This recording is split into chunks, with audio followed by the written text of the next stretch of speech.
ഇന്ന് വളരെയധികം ഇൻസ്പിറേഷൻ ആയ ഒരു സ്റ്റോറിയുമായാണ് വന്നിരിക്കുന്നത്.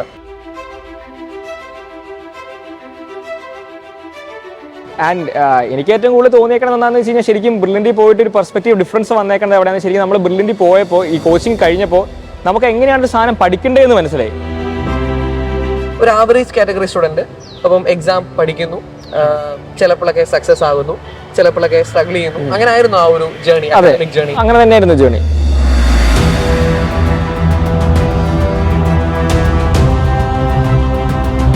ആൻഡ് സാറ് തരുന്നൊരു മോട്ടിവേഷൻ ഉണ്ടായിരുന്നു. സാറാണെങ്കിൽ നമ്മുടെ അടുത്ത് നമുക്ക് ആ ഒരു ഇത് കിട്ടും, നമുക്ക് ആ ഒരു എന്താ പറയുക ഒരു ഓജസ് സ്റ്റേജസ് എന്നൊക്കെ പറയുമല്ലോ, അതുപോലത്തെ ഒരു സാധനം നമുക്ക് കിട്ടുമായിരുന്നു. ഞാൻ പറയുകയാണെങ്കിൽ it was completely worth it. എനിക്ക് ഭയങ്കരമായിട്ട് ഇഷ്ടപ്പെട്ട ഒരു 4 വർഷമാണ്. ഞാൻ ഇപ്പോഴും മിസ് ചെയ്യുന്ന 4 വർഷമാണ്. അതുകൊണ്ടാണ് ഇടയ്ക്കിടയ്ക്ക് ഇവിടെ NIT ക്യാമ്പസിലേക്ക് വരുന്നത്. ഞാൻ ഏറ്റവും കൂടുതൽ വർക്ക് ഇട്ടേക്കുന്നത് +1 +2 ബ്രില്യൻറ്റിൽ പഠിച്ചുകൊണ്ടിരുന്നപ്പോഴാണ്.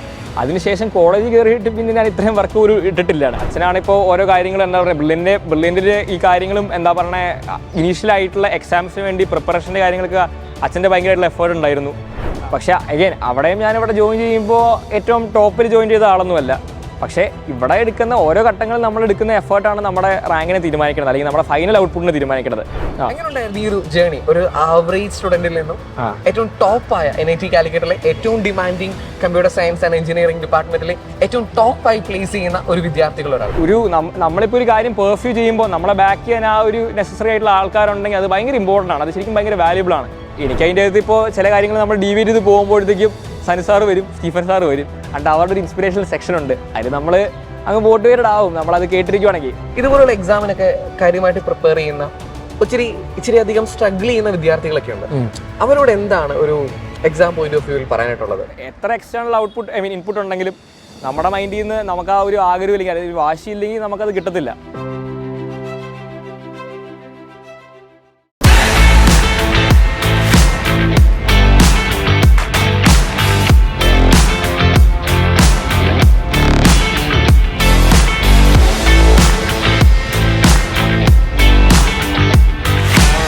ഇന്ന് വളരെയധികം ഇൻസ്പിറേഷൻ ആയ ഒരു സ്റ്റോറിയുമായാണ് വന്നിരിക്കുന്നത്. 2019-2021 കാലയളവിൽ ബ്രില്യൻറ്റിലെ ഇന്റഗ്രേറ്റഡ് ബാച്ചിൽ SFS സ്കൂളിലെ വിദ്യാർത്ഥിയായിരുന്നു മാത്യു. 2021 മാത്യുവിന് കിട്ടിയ ജെയിമെയിൻ റാങ്ക് എന്ന് പറയുന്നത് 8700 ആയിരുന്നു. അന്ന് NIT കാലിക്കറ്റിലെ കമ്പ്യൂട്ടർ സയൻസിൽ അഡ്മിഷൻ കിട്ടാനുള്ള ലാസ്റ്റ് റാങ്ക് എന്ന് പറയുന്നത് ഏകദേശം 10,000 എടുത്ത, അതായത് ഒരു വിധത്തിൽ ലാസ്റ്റ് കാറ്റഗറിയിൽ NIT കാലിക്കറ്റിൽ കമ്പ്യൂട്ടർ സയൻസിൽ അഡ്മിഷൻ നേടിയ വിദ്യാർത്ഥികളിൽ ഒരാളായിരുന്നു. പക്ഷെ ഏറ്റവും കൂടുതൽ ശ്രദ്ധിക്കേണ്ട കാര്യം 2025 പ്ലേസ്മെന്റിൽ NIT കാലിക്കറ്റിലെ കമ്പ്യൂട്ടർ സയൻസ് ഡിപ്പാർട്ട്മെന്റിൽ നിന്നും ഏറ്റവും കൂടുതൽ പ്ലേസ്മെന്റ് ഓഫേഴ്സ് നേടിയ വിദ്യാർത്ഥികളിൽ ഒരാൾ ഞങ്ങളുടെ സ്വന്തം മാത്യു ആണ്. NIT കാലിക്കറ്റിൽ 2025 കാലയളവിൽ 34 lakhs LPA CTC ആണ് മാത്യു അന്ന് നേടിയിരുന്നത്. ഇന്ന് ഹൈദരാബാദ് ഓറക്കിളിൽ പ്ലേസ്ഡ് ആണ് മാത്യു. മാത്യുവിന്റെ വിശേഷങ്ങളിലേക്ക് എങ്ങനെയുണ്ടായിരുന്നു ഈ ഒരു ജേണി? ഒരു ആവറേജ് സ്റ്റുഡന്റിൽ നിന്നും ഏറ്റവും ടോപ്പായ NIT കാലിക്കറ്റിലെ ഏറ്റവും demanding computer science and engineering ഡിപ്പാർട്ട്മെന്റിലെ ഏറ്റവും ടോപ്പായി പ്ലേസ് ചെയ്യുന്ന ഒരു വിദ്യാർത്ഥികൾ ഒരാൾ എങ്ങനെ കാണുന്നു ഈ ഒരു മാറ്റത്തെ? ഞാൻ ഇതിനെ കാണുന്നത് ഇതൊരു 6 year ടൈം പീരീഡ് ആണ് നടക്കുന്നത്. പക്ഷെ ഞാൻ പറയാലോ, ഈ 6 year ടൈം പീരീഡിന്റെ അകത്ത് ഫ്രം എന്താ പറയുക ബ്രില്യൻ ടു കോളേജിന്റെ അകത്ത് ഞാൻ ഏറ്റവും കൂടുതൽ എഫേർട്ട് ഇട്ടേക്കണ 2 years. അതിന്റെ ഒരു ഫലമാണ് ഇവിടെ കിട്ടിയിരിക്കുന്നത്. ഞാൻ ഏറ്റവും കൂടുതൽ വർക്ക് ഇട്ടേക്കുന്നത് +1 +2 ബ്രില്യൻറ്റിൽ പഠിച്ചുകൊണ്ടിരുന്നപ്പോഴാണ്. അതിനുശേഷം കോളേജ് കയറിയിട്ട് പിന്നെ ഞാൻ ഇത്രയും വർക്ക് ഒരു ഇട്ടിട്ടില്ല. ആൻഡ് എനിക്ക് ഏറ്റവും കൂടുതൽ തോന്നിയേക്കണം എന്താണെന്ന് വെച്ച് കഴിഞ്ഞാൽ ശരിക്കും ബ്രില്യൻറ്റിൽ പോയിട്ട് ഒരു പെർസ്പെക്റ്റീവ് ഡിഫറൻസ് വന്നേക്കുന്നത് എവിടെയാണെന്ന് ശരിക്കും നമ്മൾ ബ്രില്യൻറ്റിൽ പോയപ്പോൾ ഈ കോച്ചിങ് കഴിഞ്ഞപ്പോൾ നമുക്ക് എങ്ങനെയാണ് ഒരു സാധനം പഠിക്കേണ്ടതെന്ന് മനസ്സിലായി. ആൻഡ് ആ ഒരു പ്രിൻസിപ്പിൾ തന്നെയാണ് ഞാനാണെങ്കിൽ പ്ലേസ്മെന്റ് കാര്യങ്ങൾക്കും അപ്ലൈ ചെയ്തേക്കണത്. ബ്രില്യൻറ്റിനെ കുറിച്ച് അറിഞ്ഞ അഡ്മിഷൻ എടുക്കാനൊക്കെ നാട്ടിൽ ഞാനാണെങ്കിൽ കോതമംഗലമാണ്. കോതമംഗലം നെല്ലിമറ്റത്തായിട്ട് കറക്റ്റ് വരും. അപ്പോൾ ഞാൻ ഇതിനെപ്പറ്റി അറിഞ്ഞത് എൻ്റെ അച്ഛനിലൂടെയാണ് അറിഞ്ഞത്. ഞാൻ അതിനു മുന്നേ സ്കൂളിൽ എൻ്റെ പല കൂട്ടുകാരും ഇതിന് പോയി കേട്ടിട്ടുണ്ടായിരുന്നു. പക്ഷേ ഞാൻ 10th ഇതിനു വേണ്ടി അപ്ലൈ ചെയ്യുന്നത്. അപ്പോൾ ആ സമയത്ത് 3 എക്സാം ആയിരുന്നു ഉണ്ടായിരുന്നത് ബ്രില്യൻ ക്വാളിഫിക്കേഷന് വേണ്ടി. അപ്പോൾ ഞാൻ ഫസ്റ്റ് 2 എക്സാമാണ് എഴുതിയത്. ആദ്യത്തെ എക്സാം എഴുതി ഓൾ ബ്രില്യൻ റാങ്ക് 969 ആയിരുന്നു. അതെ. അപ്പോൾ അതിൽ കുറച്ച് ഡിമോട്ടിവേറ്റഡ് ആയിട്ടിരുന്നിട്ട് പിന്നെ ഒന്നോടെ ഇരുന്ന് പഠിച്ച് 212 കിട്ടി. അങ്ങനെ SFSൽ ജോയിൻ ചെയ്തു. അപ്പോൾ അത് കഴിഞ്ഞിട്ട് SFSൽ നിന്ന് ആ 2 വർഷം പഠിക്കുകയാണ് ചെയ്തത്. എനിക്കിത് എടുത്ത് പറയാനുള്ളത് സ്റ്റീഫൻ സാറും സനു സാറിനെ പറ്റിയാണ്. ഞാൻ സനു സാറിനെ കുറച്ചുകൂടെ എടുത്ത് പറയുന്നു. കാരണം എന്താണെന്ന് വെച്ചാൽ സനു സാറായിട്ട് അത്രയും ഇൻട്രാക്ഷൻ ഉണ്ടായിരുന്നു. ഞങ്ങളുടെ കോർഡിനേറ്റർ ആയിരുന്നു. സാറാണെങ്കിൽ ഇടയ്ക്കിടയ്ക്ക് വെച്ചൊരു വീക്കിലി വൺസ് എപ്പോഴും ക്ലാസ്സിൽ വരും ഞങ്ങളുടെ. ആൻഡ് സാർ തരുന്നൊരു മോട്ടിവേഷൻ ഉണ്ടായിരുന്നു. സാറാണെങ്കിൽ നമ്മുടെ അടുത്ത് നമുക്ക് ആ ഒരു ഇത് കിട്ടും, നമുക്ക് ആ ഒരു എന്താ പറയുക ഒരു ഓജ സ്റ്റേജസ് എന്നൊക്കെ പറയുമല്ലോ, അതുപോലത്തെ ഒരു സാധനം നമുക്ക് കിട്ടുമായിരുന്നു. ആൻഡ് അത് ഭയങ്കര ഹെൽപ്ഫുൾ ആയിരുന്നു ശരിക്കും. അതെനിക്ക് എടുത്തു പറയണം എന്നുള്ളൊരു പേരായിരുന്നു. അപ്പോൾ എപ്പോഴും അത് എന്താ പറയുന്നത്. പിന്നെ ബാക്കി ബിൽഡിങ്ങിലുള്ള ഫാക്കൽറ്റീസ് ആണെങ്കിലും എന്താ പറയുന്നത് ഭയങ്കര ഹെൽപ്ഫുൾ ആയിരുന്നു. പിന്നെ അവർ തരുന്ന കോഴ്സ് മെറ്റീരിയലും കാര്യങ്ങളും.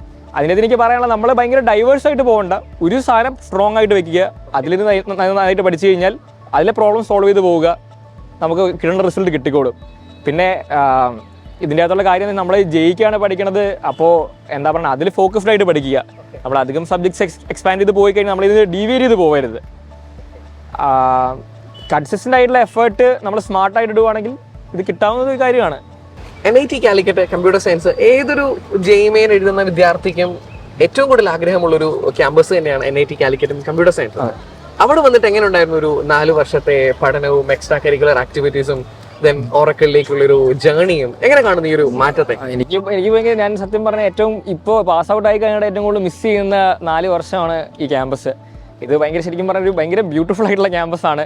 ആൻഡ് ഇവിടെ നമ്മൾ എന്താ പറയണത്, നമ്മൾ സത്യം പറഞ്ഞാൽ എന്താ പറയുക, കുറേ ആൾക്കാരോട് നമുക്കൊരു എക്സ്പോഷർ കിട്ടും. ശരിക്കും അതാണ് ഏറ്റവും വലിയ ഫാക്ടർ ഞാൻ പറയത്തും. നമ്മൾ എവിടെ പോയി പഠിച്ചാൽ നമ്മൾ ഇവിടെ വരുമ്പോഴത്തേക്കും നമ്മൾ ഇത്ര ആൾക്കാരോട് നമ്മൾ എക്സ്പോസ്ഡ് ആയിരിക്കുമ്പോഴത്തേക്കും നമ്മുടെ മൈൻഡിൽ തന്നെ ഉണ്ടാവുന്ന ഒരു മാറ്റമുണ്ട്.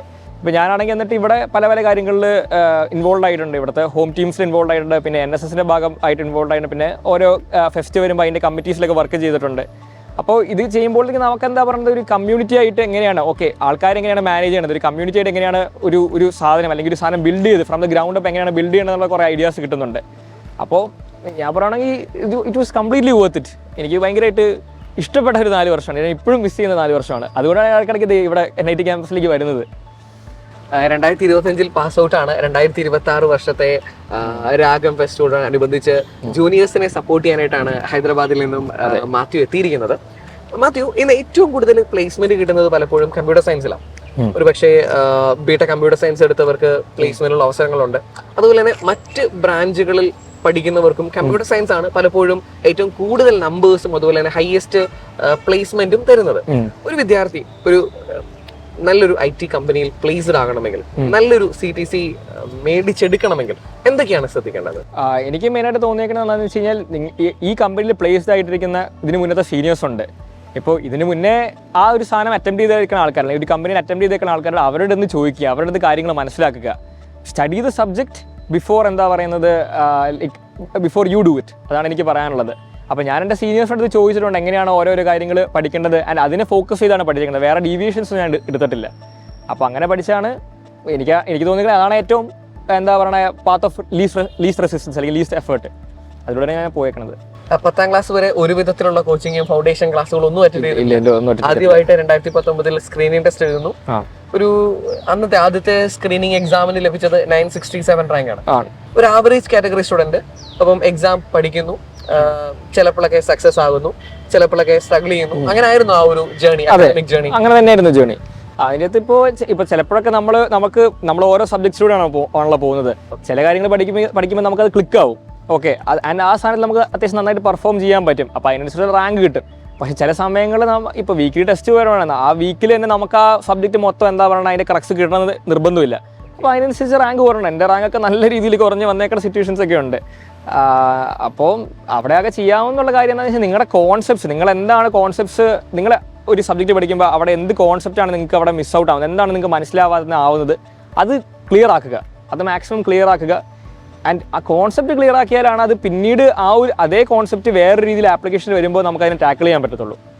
അതാണ് എനിക്ക് മെയിനായിട്ടുള്ള പറയാനുള്ള ഒരു പോയിന്റ്. ഒരു അക്കാഡമിക്കലി ഒരു സബ്ജക്റ്റിന് നമ്മൾ ഡീൽ ചെയ്യുന്ന ഒരു പോയിന്റ് ഓഫ് വ്യൂ എന്ന് പറയുമ്പോൾ ഞാനൊരു കാര്യം കൂടെ ചോദിക്കാൻ ആഗ്രഹിക്കുകയാണ്. അതായത് JEE ആയിക്കോട്ടെ, JEE അഡ്വാൻസ്ഡ് ആയിക്കോട്ടെ, NEET ആയിക്കോട്ടെ, ഇതുപോലുള്ള എക്സാമിനൊക്കെ കാര്യമായിട്ട് പ്രിപ്പയർ ചെയ്യുന്ന ഇച്ചിരി അധികം സ്ട്രഗിൾ ചെയ്യുന്ന വിദ്യാർത്ഥികളൊക്കെ ഉണ്ട്.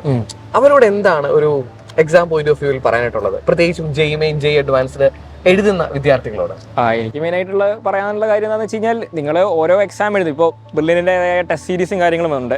അപ്പോൾ ഒരു ടെസ്റ്റ് കഴിയുമ്പോൾ നിങ്ങൾക്ക് അവിടെ നിങ്ങൾക്ക് തെറ്റുപറ്റിയ ക്വസ്റ്റ്യൻസ്, അല്ലെങ്കിൽ നിങ്ങൾക്ക് അറിയാണ്ട് നിങ്ങൾ റോങ് ആയിട്ടുള്ള ആൻസേഴ്സോ അല്ലെങ്കിൽ നിങ്ങൾക്ക് മനസ്സിലാവാത്ത ക്വസ്റ്റ്യൻസ്, അതിൻ്റെ അകത്ത് പുറകിലുള്ള കോൺസെപ്റ്റ് എന്താണെന്ന് മനസ്സിലാക്കുക. എന്തെങ്കിലും if you don't understand something, അതിനെ മാക്സിമം മനസ്സിലാക്കാൻ നോക്കുക. ആ സാധനം ക്ലിയർ ആയിട്ട് പക്കയായിട്ട് മൈൻഡിൽ വെക്കുക.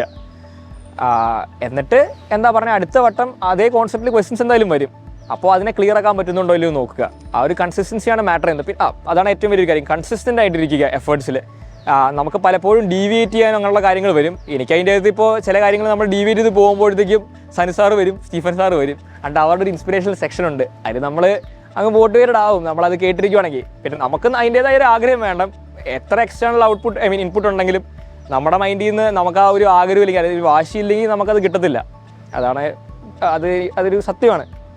പക്ഷേ ഡിസിപ്ലിൻഡ് ആയിട്ടും കൺസിസ്റ്റൻ്റ് ആയിട്ടും ആ എഫേർട്ട് എടുക്കുവാണെങ്കിൽ കിട്ടേണ്ടതാണ്. പിന്നെ എനിക്ക് പറയാനുള്ള കാര്യം എന്താണെന്ന് വെച്ച് കഴിഞ്ഞാൽ, ഞാനാണെങ്കിൽ ബ്രില്യൻറ്റിൽ ജോയിൻ ചെയ്യുമ്പോൾ എൻ്റെ റാങ്ക് എന്ന് വെച്ച് കഴിഞ്ഞാൽ ആദ്യത്തെ എക്സാമിൽ 969 ആണ്. പിന്നെ അത് കഴിഞ്ഞിട്ടാണ് പിന്നെ അത് 212 ആ ഒരു റേഞ്ചിലേക്ക് വരുന്നത്. ആൻഡ് ആഫ്റ്റർ ബ്രില്യൻ്റാണ് ഞാനാണെങ്കിൽ, അപ്പം ഇപ്പോൾ അന്നത്തെ സമയത്ത് എല്ലാവരും പറയുന്ന ഡിമാൻഡുള്ള സ്കൂളാണ് മാന്നാനം. അപ്പോൾ അത് കിട്ടണമെന്ന് ഭയങ്കരമായിട്ട് ആഗ്രഹം എല്ലാവർക്കും ഉണ്ടല്ലോ. പക്ഷേ ആഫ്റ്റർ ദാറ്റ് എന്താ പറയുന്നത്, പെർസെൻറ്റേജ് വന്നപ്പോഴത്തേക്കും 99.1 കിട്ടി ഇവിടെ ജെയ്ക്ക് വന്നപ്പോഴത്തേക്കും, ആൻഡ് ഈ ക്യാമ്പസ് കിട്ടി. പക്ഷേ അഗൈൻ അവിടെയും ഞാനിവിടെ ജോയിൻ ചെയ്യുമ്പോൾ ഏറ്റവും ടോപ്പിൽ ജോയിൻ ചെയ്ത ആളൊന്നുമല്ല. പക്ഷേ ഇവിടെ എടുക്കുന്ന ഓരോ ഘട്ടങ്ങളിൽ നമ്മൾ എടുക്കുന്ന എഫേർട്ടാണ് നമ്മുടെ റാങ്കിനെ തീരുമാനിക്കുന്നത്, അല്ലെങ്കിൽ നമ്മുടെ ഫൈനൽ ഔട്ട്പുട്ടിനെ തീരുമാനിക്കുന്നത്. ഇനിഷ്യലി ഇതിനൊരു ചെറിയൊരു വെയിറ്റേജ് ഉണ്ട്, അതിനെങ്കിലൊന്നും പറയുന്നില്ല, അതിനകത്തൊരു ചെറിയൊരു മാറ്റർ ഉണ്ട്. പക്ഷെ അത് കഴിഞ്ഞിട്ട് നമ്മൾ എത്രമാത്രം എഫേർട്ട് ഇടുന്നു, അതിന് എത്രമാത്രം നമ്മൾ കൺസിസ്റ്റൻ്റ്ലി ബിൽഡ് ചെയ്യുന്നോ അതാണ് അതിനകത്ത് മാറ്റർ ചെയ്യുന്നത്. ഇനി നമുക്ക് ഫാമിലിയെ കുറിച്ചൊക്കെ ഒന്ന് പറഞ്ഞാലോ. വീട്ടിൽ ആരൊക്കെയുണ്ട്? വീട്ടിൽ അച്ഛൻ, അമ്മ, അനിയനുണ്ട്. അപ്പോൾ അച്ഛൻ്റെ പേര് അച്ഛൻ ജോർജ്, അമ്മ ദീപ എന്നാണ് പേര്. അവർ രണ്ടുപേരും ടീച്ചേഴ്സാണ്. അച്ഛൻ MA കോളേജിലെ പ്രൊഫസറും അമ്മയാണെങ്കിൽ അവിടുത്തെ സ്കൂളിലെ ടീച്ചറുമാണ്, കമ്പ്യൂട്ടർ സയൻസ് പഠിപ്പിക്കുകയാണ് ചെയ്യണത്. അനിയനവിടെ പഠിപ്പിക്കുകയും ചെയ്യണത് അതേ സ്കൂളിൽ പോയി. ഞാൻ മാത്രമാണ് അവിടെ ആ ചുറ്റുവട്ടത്തിൽ ഇല്ലാത്തൊരാൾ. സ്കൂളും കോളേജും വേറെ ആയിരുന്നു. അപ്പോൾ അവരുടെ ഭയങ്കരമായിട്ടൊരു എഫേർട്ട് ഉണ്ടായിരുന്നു. അച്ഛനാണിപ്പോൾ ഓരോ കാര്യങ്ങളും എന്താ പറയുക, ബ്രില്യൻറ്റിൻ്റെ ഈ കാര്യങ്ങളും എന്താ പറയുക, ഇനീഷ്യലായിട്ടുള്ള എക്സാംസിന് വേണ്ടി പ്രിപ്പറേഷൻ്റെ കാര്യങ്ങളൊക്കെ അച്ഛൻ്റെ ഭയങ്കരമായിട്ടുള്ള എഫേർട്ട് ഉണ്ടായിരുന്നു. പിന്നെ അമ്മയാണെങ്കിലാണ് ഞാൻ സത്യം പറഞ്ഞാൽ എൻ്റെ ഹെൽത്തും കാര്യങ്ങളൊക്കെ ഒട്ടും നോക്കാത്ത കൂട്ടത്തിലാണ്. അപ്പോൾ അങ്ങനെ ഫുഡിൻ്റെ കാര്യം ഞാനൊന്നും റെഗുലറായിട്ട് കഴിക്കുന്നില്ല. അമ്മയുടെ ഒരു പുഷ് ഉള്ളത് കൊണ്ടാണ് ഞാൻ അതൊക്കെ ഇത് ചെയ്തുകൊണ്ട് പോയത്. അപ്പോൾ നമ്മളൊരു എക്സാം എഴുതുകയാണെങ്കിൽ പോലും നമ്മുടെ ഹെൽത്തും കാര്യങ്ങളൊക്കെ നോക്കണം. അപ്പോൾ ആ ഒരു എഫേർട്ട് അവരുടെ കയ്യിൽ നിന്ന് ഭയങ്കരമായിട്ട് ഉണ്ടായിരുന്നു. ആൻഡ് നമ്മളിപ്പോൾ ഒരു കാര്യം പെർഫ്യൂ ചെയ്യുമ്പോൾ നമ്മളെ ബാക്ക് ചെയ്യാൻ ആ ഒരു നെസസറി ആയിട്ടുള്ള ആൾക്കാരുണ്ടെങ്കിൽ അത് ഭയങ്കര ഇമ്പോർട്ടൻ്റ് ആണ്. അത് ശരിക്കും ഭയങ്കര വാല്യുബിൾ ആണ്. അത് ജീവിതത്തിൻ്റെ ഏത് ഘട്ടത്തിലാണെങ്കിലും ഏത് കാര്യത്തിലും നമ്മൾ പോവുകയാണെങ്കിൽ നമ്മളെ ബാക്ക് ചെയ്യാൻ കുറച്ച് പേരുണ്ടെങ്കിൽ, നമ്മളേതായ നമുക്ക് പറയാൻ പറ്റുന്ന കുറച്ച് പേരുണ്ടെങ്കിൽ അത് ഭയങ്കര ഇമ്പോർട്ടൻ്റ് ആണ്. സോ അവരോട് എനിക്ക് ഭയങ്കര കുറേ രീതിയിൽ മനസ്സോടെ എനിക്ക് നന്ദി പറയാനുണ്ട്. ശരിക്കും സംസാരിക്കുമ്പോൾ ഏതൊരു വിദ്യാർത്ഥിയും ഇൻസ്പയർ ആകുന്ന ഒത്തിരി എലമെന്റ്സ് മാത്യുവിന്റെ ജീവിതത്തിൽ ഞങ്ങൾക്ക് തിരിച്ചറിയാനായിട്ട് സാധിക്കുന്നുണ്ട്. പരിചയപ്പെട്ടതിൽ വളരെ സന്തോഷം. ഇനിയും ഒത്തിരി ജീവിതത്തിൽ വിജയങ്ങൾ ഉണ്ടാവട്ടെ എന്ന് ആശംസിക്കുന്നു. എല്ലാവിധ ആശംസകളും. Thank you. Brilliant Study Center, India's #1 coaching center for NEET and JEE.